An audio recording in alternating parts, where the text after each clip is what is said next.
Okay, today we're going to take a look at some clear material assignments and a couple of ways to assign clear to a part. So first off here I have my part. We have this neat assembled, disassembled tool.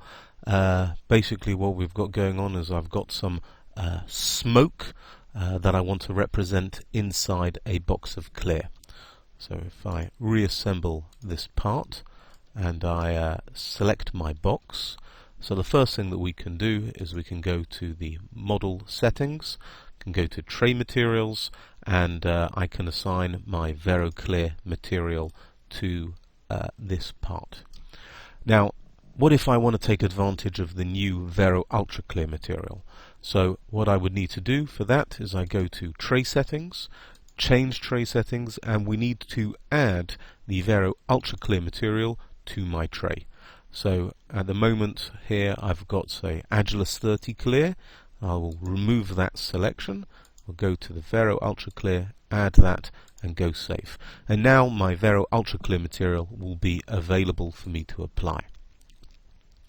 So here we go. We've still got the box selected, and I can simply click on the Vero Ultra Clear, and now we can see that that's been applied.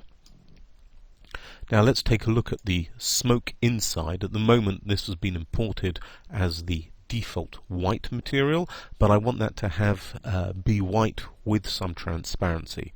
So the best way for me to achieve that is to go to digital materials, and for me to select my Vero Pure White along with my Vero Clear material, and now I can select a preset digital material for this. So I'm going to go for a 004.